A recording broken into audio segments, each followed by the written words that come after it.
안녕하세요, 모닉스입니다. 처음에 숙소를 오픈할 때 조금만 신경을 써도 돈을 벌면서 시작을 할 수가 있어요. 많은 분들이 빨리 결과를 보고 싶은 마음에 흥분을 해가지고 꼼꼼하게 알아보지를 않아요. 그래서 나중에 이렇게 할 걸 하고 후회를 합니다. 제 얘긴데, 호스트 추천금 같은 경우는 사무점 오픈할 때 알게 되었어요. 이거 몰라서 못하시는 분들 생각보다 많습니다. 제가 저를 추천을 하면 45만원 정도 되니까 이게 다 하면 얼마예요? 너무 아깝더라고요. 그래서 오늘은 여러분들이 오픈하실 때 실수를 하지 마시라고 꼭 체크해야 될 5가지를 알려드리겠습니다. 운영에 대한 팁도 들어가 있으니까 끝까지 보시고, 지금 당장 오픈하지 않으시더라도 나중에 되면 분명히 까먹습니다. 그러니까 저장 혹은 구독 눌러 놓으셨다가 나중에 꺼내보시면 도움 되실 겁니다. 첫 번째, 호스트 추천. 이게 제일 쉽고 안 하면 제일 아까운 겁니다. 기존 호스트가 다른 사람에게 너 호스트 해봐 라고 추천 링크를 보내고, 그 추천 링크로 숙소를 등록을 하면 기존 호스트에게 40만원 정도의 금액을 줍니다. 에어비앤비에서. 그리고 새롭게 호스트가 된 분에게도 3, 4만원 정도를 지급을 해요. 기존 호스트가 슈퍼 호스트일 경우에는 지원금이 더 올라갑니다. 그냥 숙소를 등록하기만 해서는 지원금이 나오지 않고요.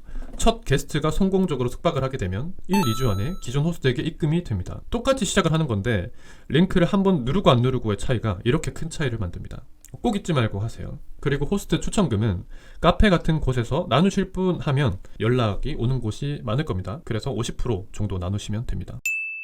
첫 에어비앤비 시작을 해서 숙소 등록을 할 때 20% 신규 숙소 프로모션이라고 있습니다. 첫 3건 예약은 20% 할인을 제공을 하고 그만큼 노출도를 올려줍니다. 이때 그냥 20% 할인해주고 리뷰 받으면 좋겠네 이렇게까지만 생각을 하세요. 그렇게 하지 마시고 할인은 안 해주고 노출도만 받을 수 있습니다. 어떻게 하냐? 내가 생각했던 숙박비에서 20%를 더 올리고 20% 신규 숙소 프로모션을 적용을 받으세요. 그러면 원래 가격대로 받고 프로모션 노출도도 같이 적용받을 수 있겠죠. 이후에 3개 예약이 다 차면 다시 원래대로 가격을 설정을 하시면 됩니다. 이것도 저는 4, 5점 할 때 처음 적용을 했습니다. 손해 많이 봤죠. 이건 운영 팁인데, 내 숙소를 얼마로 가격을 설정을 해야 될지 어려워하십니다. 가격은 게스트에게 내 숙소를 설득시키는 아주 중요한 요소 중에 하나예요. 오픈할 때 대부분의 호스트들은 이렇게 합니다. 숙박료를 얼마나 해야 될까? 나는 이 정도 고생을 했고 이 정도 투자를 했으니 얼마는 받아야 돼. 하지만 비용은 내가 결정하는 것이 아닙니다. 나와 가장 상황이 비슷한 5곳의 숙박료를 뽑아보고 평균을 냅니다. 그리고 그 평균에서 10,000원 정도 낮게 설정을 합니다. 왜냐면 나는 신규로 진입을 하는 것이니까요. 물건을 팔 때 신뢰가 굉장히 중요해요.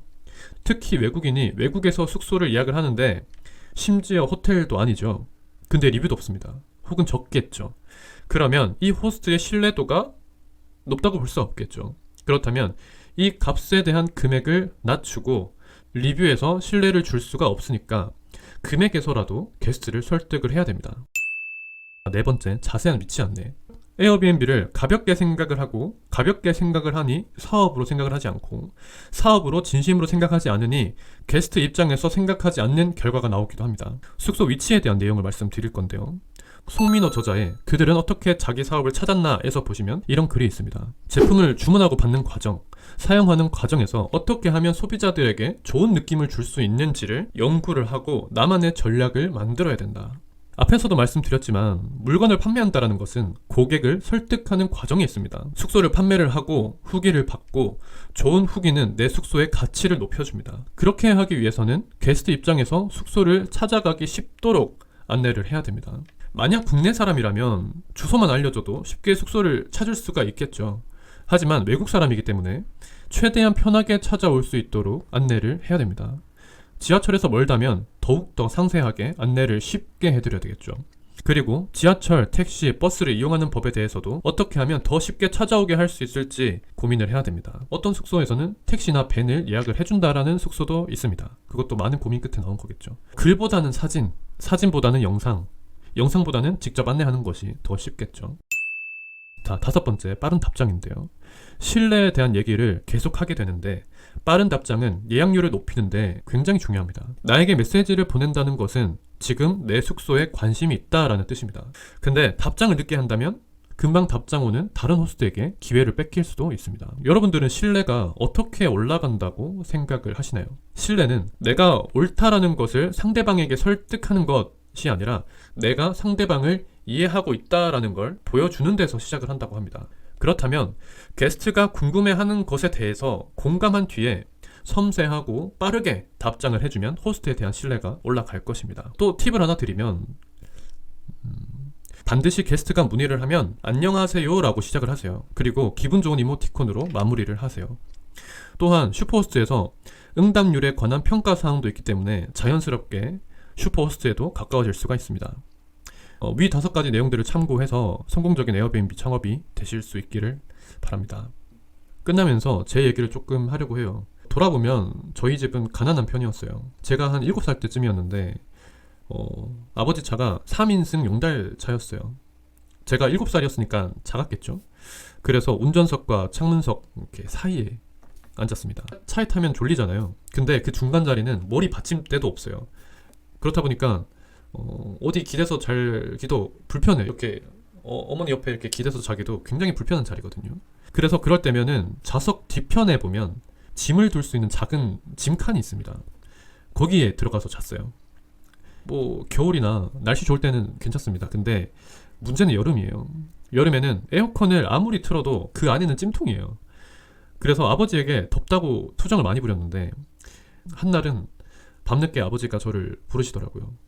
그러면서 눈물을 보이시면서 미안하다라고 하셨습니다. 어린 나이였는데도 아버지 어머니께서 이렇게 경제적으로 어려움을 겪고 힘들어 하시는 걸 보면서 나는 나중에 돈을 많이 벌어야겠다.